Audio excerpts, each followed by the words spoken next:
War games come in many different shapes and sizes, like this huge and heavy box. Sometimes they come in magazines like this. Sometimes they come in bags like this. Sometimes they even come in booklets like this. There's lots of videos out there about what are introductory war games, but I haven't been able to find a video or a series of videos that talks about how you get into wargaming. And by wargaming here, I mean specifically board wargaming, not miniatures wargaming. Some war games look like this in terms of history.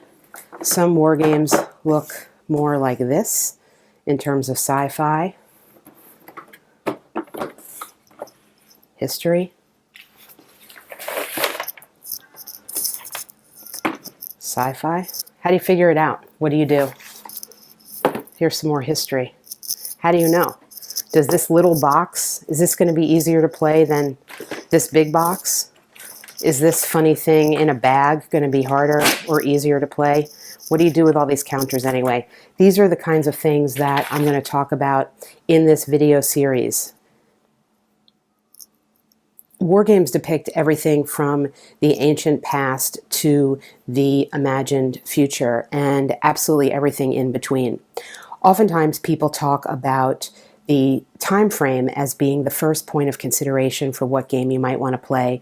And I'm putting up a listing here of a traditional breakdown of periods and time frames that people consider. I don't think that's the most important consideration, but I do think that it should be one point of thought for you in terms of what you want to learn about, what you want to be reading about.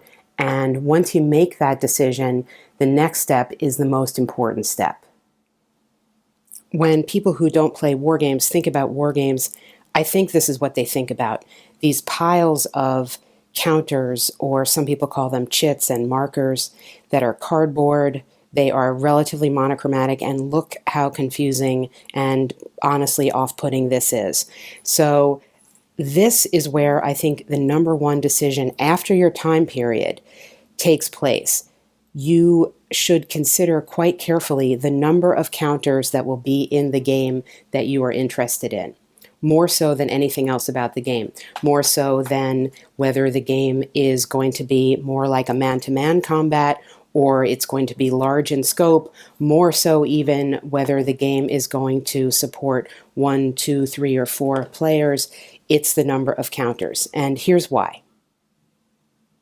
You're looking here at a typical counter sheet, which is unpunched and has two sides of 88 counters each on it for a total of 176 counters.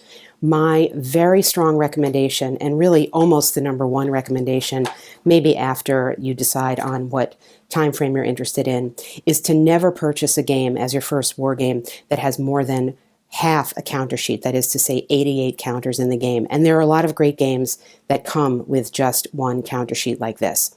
The reason why? Well, you saw that pile of counters, and I will show you that this other side here of these 88 counters, once they've been sorted, so here you are seeing those 88 counters that were looking so not that ominous before they were punched out, and this is the other side of them, and this is what they look like. Now they've been sorted, but here are 88 counters from another game that are unsorted, and so you can really start to see how just with even 88 counters you can find yourself in a big mess. So if that's the case, you're ending up not playing the game and will be overwhelmed. So this is why I think number one priority is to make sure you're getting a maximum of 88 counters. When you punch them out, I'll have some in the counter video, I'll have some strategies for punching them out, but don't end up with this. It's going to be too rough. And even when they're sorted, it's a lot. There are a lot of other terms you may hear thrown about when deciding what kind of game to play. Whether you get a game that is deemed a tactical game or a strategic game, or whether the game that you play is hex and counter or area movement, or any other number of types of wargaming terms that people throw around. I maintain, again, the first two criteria that we listed are the most important, perhaps the strategic tactical question could be a distant third. Once you choose your game, you're going to be committed to it, hopefully, and having it be the bridge for you to get into this hobby with more complicated games. And you want to make sure that if you're really interested in it, the first game you choose serves that purpose rather than to turn you away. The rest of this video series are going to be short videos like this one that give examples and talk about some of the main mechanics, the main wargame mechanics that come into play with wargames.